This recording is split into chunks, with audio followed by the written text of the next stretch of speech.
నినాదం చేసే ఒక సందర్భం వచ్చింది. అయితే అందరిలాగానే మేము కూడా ఇంతకుముందు విద్యాసాగరరావు గారు కానీ ఇంకా వేరే మేధావులందరూ కూడా నీళ్లు మళ్లించారు అని చెప్పారు.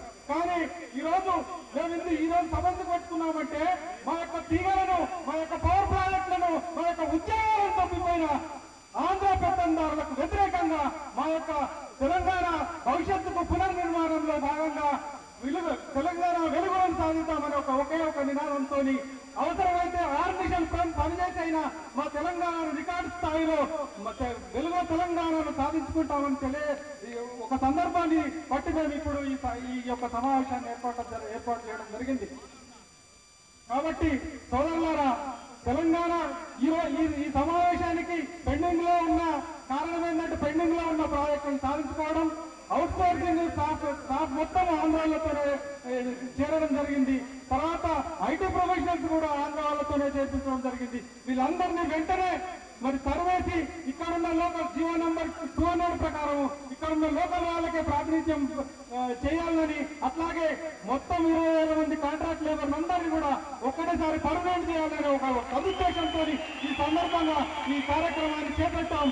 మేమే మా కోసం చేయట్లేదు సోదరులారా, మేము మా యొక్క 4 కోట్ల తెలంగాణ ప్రజల కోసం, 4 కోట్ల తెలంగాణ ప్రజల బిడ్డల కోసం ఈ యొక్క ఉద్యమాన్ని చేపట్టి రేపటి తెలంగాణ భవిష్యత్తు కోసం మా బిడ్డల నుదుటి రాతలను బంగారు భాగ్యరేఖలుగా మార్చే మాత్ర శక్తి ఈరోజు కేసీఆర్ అని మీ అందరికీ తెలియజేసుకుంటూ ఈ మిత్రులారా, మన మోరెడ్డి అన్న గారు 1 నిమిషం అన్నారు కానీ ఇది పెట్టింది జెన్కో ప్లాన్ల గురించి కాబట్టి మన నాయకులు వచ్చారు, మనం వివరించవలసిన అవసరం ఉంటుంది కాబట్టి కేసీఆర్ గారిని ఇతర నాయకుల్ని విజ్ఞప్తి చేస్తున్నా. నేను 5 నిమిషాలు మాట్లాడడానికి లేదా అట్లీస్ట్ 3 నిమిషాలు మాట్లాడి పర్మిషన్ చేయాలని కోరుకుంటున్నాను. ఎందుకంటే వారికి అన్ని అవగాహన ఉన్నాయి. గౌరవనీయులైన కేసీఆర్ గారు వారు నా చిన్నప్పటి నుంచే తెలుసు. ఎందుకంటే మా నాయన కాలం నుంచి మాది సిద్దిపేట అయితే మాది చేరియాల, మేము సిద్దిపేటలో చదివే వాళ్ళము. హరీశ్రావు గారు కానీ ఇతర అన్నాలు కానీ చిన్నప్పుడు తెలుసు. వారి లీడర్షిప్ ఈ రకంగా ప్రపంచంలోనే ఒక లీడర్గా తెలంగాణ సాధించిన వ్యక్తిగా వెళ్ళడం మా ప్రాంతానికే గర్వకారణంగా మీ సభాపూర్వకంగా మనవి చేసుకుంటాను. అదే రకంగా దేవి ప్రసాద్ గారు, మన టీఎన్జీ నాయకులు, మరి శ్రీనివాస్ గౌడ్ గారు, మా అన్న శివాజీ గారు, మరియు అద్దెంకి దయాకర్ గారు మరి చెప్తుండ్రు, క్రికెట్ రెడ్డి చెప్తున్నారు, అందరూ చెప్తారు. అసలు ఇది ఎందుకు ఉండాలంటే ఇది లెక్కల ప్రకారం ఉండొచ్చు, కొన్ని లెక్కలాగానే ఉండొచ్చు, కానీ మనందరూ తెలియవచ్చు అది ఏంటనేది. కానీ మన నాయకులకు కూడా కొంచెం తెలుసు, కానీ మనం ఈ సభాముఖంగా తెలుగు వాళ్ళకు కూడా తెలియజెప్పవలసిన అవసరం ఉంది. కాబట్టి కొంచెం మనం డీటెయిల్గా చెప్పవలసిన అవసరం ఉంటుంది. ఒక పవర్ ప్లాంట్ కట్టాలంటే మనకి ఏం కావాలి? ముఖ్యంగా లోడ్ కావాలి. ఆ లోడు క్రికెట్ రెడ్డి చెప్తున్నాడు, మనకి ఇక్కడ ఎక్కువ ఉంది లోడు, తెలంగాణలో ఎక్కువ ఉంది, 55% లోడ్ ఉంది, ఆంధ్రలో 45% లోడ్ ఉంది. కానీ ప్లాంట్లు మాత్రము ఆంధ్రాలో చెప్తున్నారు. ఇంకా దాని తర్వాత ఏం కావాలంటే దానికి కావాల్సిన వనరులు కోలు, ఫ్యూయల్ కావాలి. కోలు కావచ్చు, గ్యాస్ కావచ్చు, ఇతర మనకు సోలార్ కావచ్చు, ఇతర ఇంధనాలు కావాలి. అదే రకంగా నీరు కావాలి, దానికి కాకుండా మానవులు కావాలి. అక్కడ పరిస్థితులు కానీ ఉత్పత్తి వ్యయం తక్కువగా ఉండాలి. ఇది కామన్ మ్యాన్ ముఖ్యంగా ఆలోచించే వ్యక్తి. కానీ మన ఆంధ్ర సర్కారు కొన్ని లెక్కలు చెప్తే ఆ రకంగా ఆలోచించలేదు. దానికి విపరీత బుద్ధితోటి ఓన్లీ సమైక్యాంధ్రే అభివృద్ధి ధ్యేయంగా వాళ్ళకే కరెంట్ ఉండాలనే ధ్యేయంగా వెళ్ళడం జరిగింది. ఇవాళ ఇంకో గర్వకారణం ఏంటంటే ఒకప్పుడు మన తెలంగాణలో మొట్టమొదటి పవర్ హౌస్ ఏరియాలో మనం ఇలా సభ జరుపుకుంటున్నాము, ఛాలెంజ్ చేస్తున్నాం, మేము ఇంకా పవర్ హౌస్ నిర్మిస్తామని కేసీఆర్ గారి నాయకత్వంలో. ఇక్కడే ఉంది, మీకు తెలుసో బదిలీ పవర్ హౌస్ 1910లో స్వాతంత్రం రాకముందు ఉంది. అంతేకాదు ఏకైక థర్మల్ స్టేషన్ మన రామగుండంలో ఉంది. 12.5 × 3 మెగావాట్ నిజాం నవాబ్లోనే నిర్మించడం జరిగింది. దాని పేరు కూడా అబుదాబి బిల్లని, అబుదాబి థర్మల్ పవర్ స్టేషన్ పేరు పెట్టుకోవడం. అక్కడ ఆ రోజులోనే అది 1956లో అప్పుడు నిర్మించడం జరిగింది. అవన్నీ కనుమతి ఏ స్టేషన్ అయితే ఇప్పుడు పీక్ పవర్ హౌస్ ఉన్నది, అక్కడ 3 to 62 మెగావాట్ నిర్మించాలని ఉంది. ఆ పవర్ హౌస్ ను కూడా ఒక్క 62 మెగావాట్ నిర్మించి దాన్ని పక్కకు పెట్టడం జరిగింది. అదే రకంగా ఈ రకంగా పోతుంటే చాలా ఉన్నాయి మన కేటీపీఎస్. అక్కడ అది మనం వదిలేసిన పవర్ హౌస్ లో ఎన్టీపీసీలు గుర్తలాగా 2600 మెగావాట్లు నిర్మించారు. కానీ మన ఆంధ్ర సర్కారు మాత్రము, అదే సమైక్యాంధ్ర సర్కారు మాత్రము సీకేకు లేకుండా 62 మెగావాట్లు అక్కడ నిర్మించి అది పక్కకున్న ల్యాండ్ 1700 ఎకరాలను పీపీఎల్ కట్టబట్టింది. 4 కోట్ల ప్రజల తెలంగాణ ఉద్యమకారులు కేసీఆర్ గారు వేదిక నడిపించిన పెద్దలందరికీ తెలంగాణ ఉద్యమం తెలియజేస్తూ ఒకటే చెప్తున్నా, ఈరోజు కొంతమంది సీమాంధ్ర నాయకులు పెట్టుబడిదారులు మాట్లాడుతున్నారు. తెలంగాణ డబ్బు మా హైదరాబాద్లో సీమాంధ్ర రక్తం ఉంది, చెమట ఉంది. హైదరాబాద్కు మాకు వాటా కావాలని అడుగుతున్నారు. దానికి ఒక్కటే మేము ఈ సభా ప్రాంగణం నుంచి ఒకటి చెప్తున్నాను. తెలంగాణ మిగులు బడ్జెట్ తోటి వైజాగ్ డెవలప్ చేసుకున్నారు, గుంటూరు డెవలప్ చేసుకున్నారు, విజయవాడ డెవలప్ చేసుకున్నారు. కాబట్టి మాకు విజయవాడలో షేర్ రావాలి, వైజాగ్ లో షేర్ రావాలి, గుంటూరులో షేర్ రావాలని చెప్పి అంతొక్కటే కాదు. ఈరోజు చిరంజీవి గారు కనీస రాజకీయ పరిజ్ఞానం లేకుండా ఒక మాట మాట్లాడుతూ డ్యూటీ చేయాలని ఒక మాట మాట్లాడుతున్నాడు. అయ్యా, ఒక ప్రాంతాన్ని డ్యూటీ చేయాలంటే అది అంతర్జాతీయ ఒప్పందాల ప్రకారం కానివ్వండి, ఆ ప్రాంతం ఏ రాష్ట్రంలో విలీనానికి అనుకూలంగా లేనప్పుడు కానీ దేశ భద్రతా కారణాల దృష్ట్యా అతి కీలకమైన ప్రాంతం అయినప్పుడే యూనియన్ టెరిటరీ చేయాలి, కేంద్రపాలిత ప్రాంతంగా చేయాలి. జానయ్య గారు కూడా రెడీగా ఉండాలి. తర్వాత ముఖ్య మిత్రులు వాళ్ళు మాట్లాడతారు.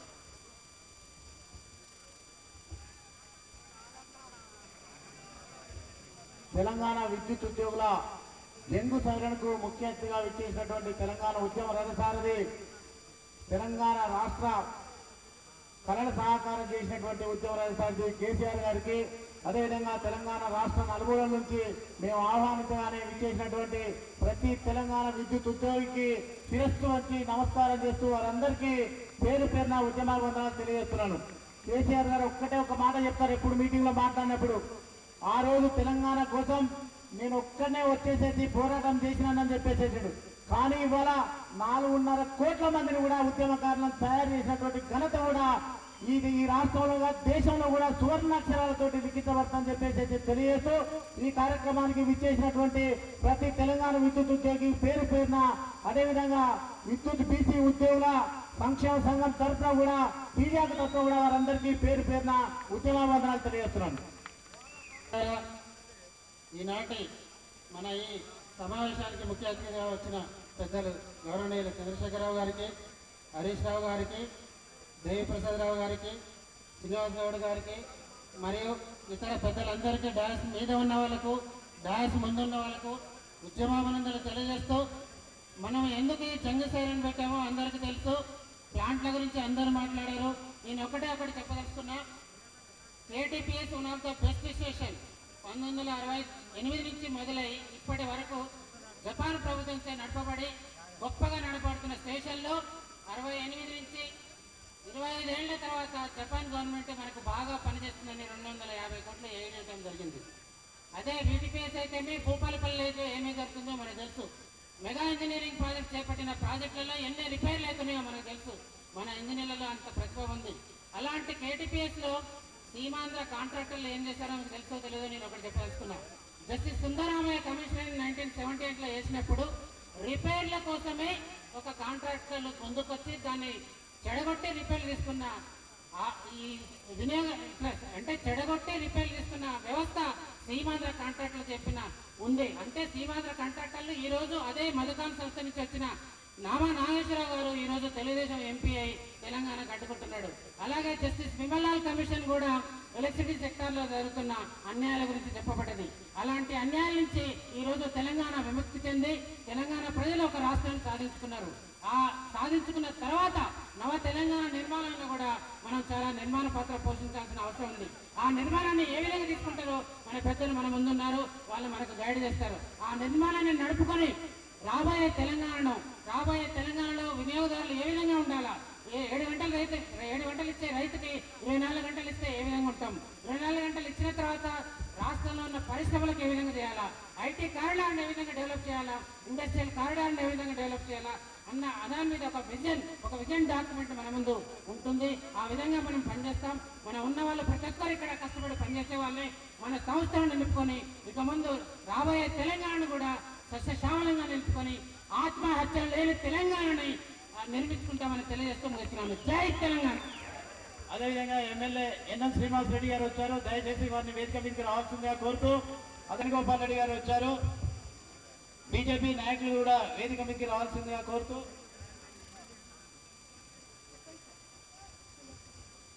మా తెలంగాణ ఆడబిడ్డ ఏ మీటింగ్ పెట్టినా ఎవరు ఎటు వచ్చినా నేనున్నాను రాని కూడా గొంతెత్తి మాట్లాడే మన ఆడబిడ్డ తులసి గారు ఉన్నారు. ఒక్క నిమిషం మాట్లాడాల్సిందిగా. జై తెలంగాణ. ఈరోజు మనం ఇక్కడ సమావేశమైంది మెయిన్ ఉద్దేశం ఏంటంటే మనల్ని మనం అభివృద్ధి చెందించుకోవాలి. విద్యాసాగర్ గారు కూడా వేదిక మీదకి రావాల్సిందిగా కోరుతున్నాను. సీమాంధ్రులు ఆల్రెడీ వాళ్ళ అభివృద్ధి చెందించుకొని వాళ్ళ పిల్లల కోసం కొట్లాడుతున్నారు. ఇవాళ వాళ్ళ కోసం కాదు, మన పోరాటం మన అభివృద్ధి కోసం. మనం ఇంకా అభివృద్ధి చెందలేదు.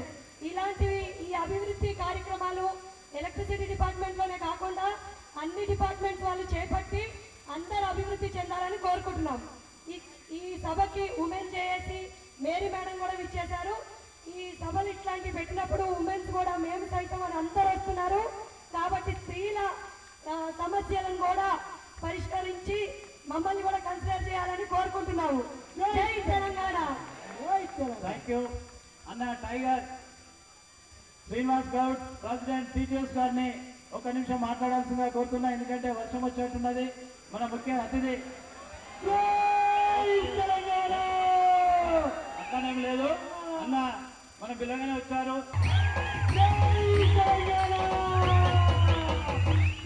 సభాధ్యక్షులు మోహన్ రెడ్డి గారు, గౌరవనీయులు పెద్దలు, మన ఉద్యమరథ సారథి టీఆర్ఎస్ అధినేత కేసీఆర్ గారు, గౌరవనీయులు హరీష్ రావు గారు, గౌరవనీయులు పెద్దలు అన్న దేవిప్రసాద్ గారు, అద్దంకి టేకర్ గారు, పెద్దలు గోవర్ధన్ గారు, విద్యాసాగర్ గారు, సోదరుడు ఎన్ఎం శ్రీనివాస్ రెడ్డి గారు, ఇంకా వేదిక ఉన్నటువంటి పెద్దలు శివాజీ గారు, జానయ్య గారు, మోహన్ రెడ్డి గారు, వెంకన్న గౌడ్ గారు, ఇంకా 18 యూనియన్లకు సంబంధించినటువంటి నాయకులకు, తమ్ముడు బాలరాజు గారికి, అన్న రవీందర్ రెడ్డి గారికి, నిరంజన్ రెడ్డి గారికి, మా విద్యుత్ ఉద్యోగులకు, ప్రింట్ అండ్ ఎలక్ట్రానిక్ మీడియా మిత్రులందరూ కూడా పేరు పేరున ఉద్యమాభినందన తెలియజేస్తూ ఒక్కసారి గట్టిగా జై తెలంగాణ, జై తెలంగాణ, జై తెలంగాణ, జై తెలంగాణ, ఖబర్దార్ తెలంగాణ ద్రోహులారా, ఖబర్దార్, ఖబర్దార్.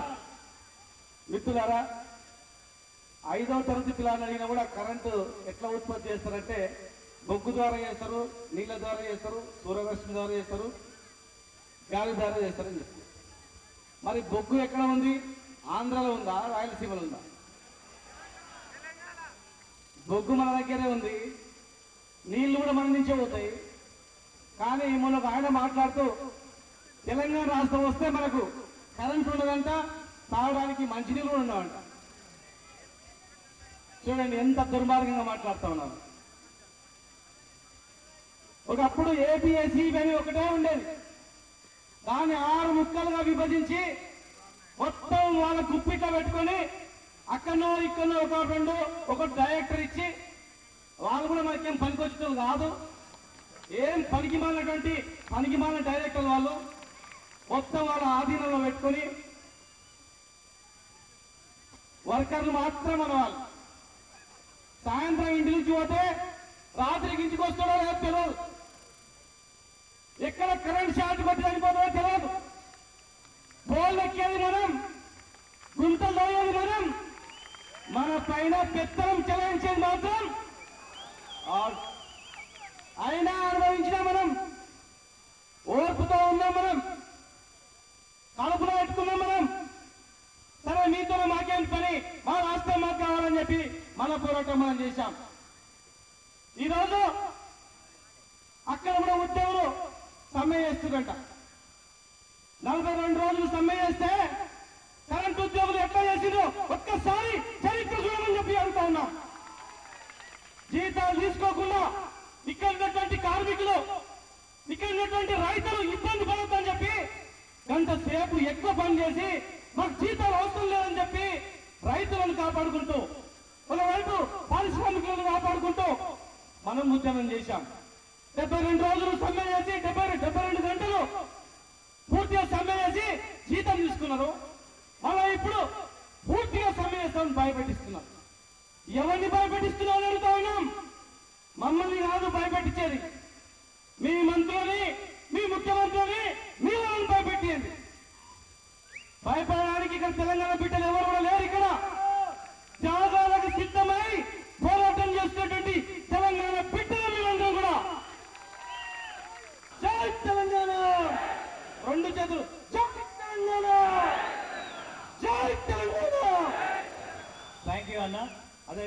సభకు సహాయ సహకారాలు అందించి గత రాత్రి నుండి ఇక్కడే ఉండి మాకు సాయాన్ని అందించినటువంటి చంద్రు గారికి ధన్యవాదాలు తెలుపుతూ వారిని ఒకసారి జై తెలంగాణ అనవలసిందిగా కోరుతూ అదేవిధంగా తర్వాత జై తెలంగాణ. ఈ నవరాత్రులు అమ్మవారిని పూజిద్దాం. పార్లమెంట్ లో తొందర బిల్లు పెట్టుకొని ఈ నవరాత్రులు అందరం కలిసి అమ్మవారిని పూజిద్దామని కోరుకుంటూ జై తెలంగాణ. Thank you Chandu. ఇప్పుడు ఉద్యోగుల చైర్మన్ దేవి ప్రసాద్ గారిని మాట్లాడాల్సిందిగా కోరుతున్నాను. సభాధ్యక్షులు మోహన్ రెడ్డి గారికి, వేదిక మీద ఉన్నటువంటి 18 సంఘాల అధ్యక్ష కార్యదర్శులకి, ఈ సమావేశానికి ముఖ్య అతిథిగా వచ్చినటువంటి పెద్దలు, గౌరవనీయులు, తెలంగాణ ఉద్యమ నేత, మన అందరి నాయకుడు కేసీఆర్ గారికి, తన్నీర్ హరీష్ రావు గారికి, శ్రీనివాస్ రెడ్డి గారికి, గౌరవ శాసనసభ్యులు విద్యాసాగర్ గారికి, అలాగే వేదిక మీద ఉన్నటువంటి తెలంగాణ ఉద్యోగుల సెక్రటరీ జనరల్ అన్న శ్రీనివాస్ గౌడ్ గారికి, శివాజీ గారికి, గోవర్ధన్ గారికి, అద్దంకి దయాకర్ గారికి, రసమయ్య బాలకృష్ణ గారికి, దేశపతి శ్రీనివాస్ గారికి, మహిళా నాయకులు మేరీ మాలిక్ గారికి, రేచల్ గారికి, శైలజ గారికి, నిరంజన్ రెడ్డి గారికి, మరి అలాగే మొన్న జై తెలంగాణ అన్న నినాదానికి సీమాంధ్రులు చేసినటువంటి దాడిలో గాయపడ్డ తమ్ముడు బాలరాజు గారికి, వేదిక మీద ఉన్నటువంటి గౌరవ పెద్దలకందరికీ పేరు పేరున ఉద్యమ అభినందనలు. ఈ సమావేశం ఏ ఉద్యోగుల సమావేశమైనా తెలంగాణ ప్రాంతంలో తమ సమస్యల కోసమే కాదు, ఇవాళ కేవలం మా జీతాల కోసమో మా రెగ్యులరైజ్ కోసమో మేము కొట్లాడడం లేదు. కానీ తెలంగాణ ప్రజలు అనుభవిస్తున్నటువంటి ఈ కోతల నుండి విముక్తి కావడానికి, పెండింగ్ ప్రాజెక్టులన్నీ కూడా క్లియర్ చేయడానికి ఈరోజు ఈ సమావేశం నిర్వహించడాన్ని తెలంగాణ ఉద్యోగుల జాయింట్ యాక్షన్ కమిటీగా మేము పేరు పేరున 18 సంఘాలని అభినందిస్తా ఉన్నాం. ఎందుకంటే ఈ బాధ్యత ఇవాళ ఈ పవర్ ప్రాజెక్టులు కావాలని కోరేటువంటి బాధ్యత ఎవరు? ఇవాళ ఉద్యోగులుగా మనం నిరంతరం పనిచేస్తున్న ఈరోజు అధికారంలో ఉన్నటువంటి నాయకులు, ప్రతిపక్షంలో ఉన్నటువంటి నాయకులు ఇవాళ చంద్రబాబు నాయుడు కానీ, జగన్ కానీ ఇవాళ యాత్రల పేరు మీద, దీక్షల పేరు మీద ఇవాళ తెలంగాణ ప్రజల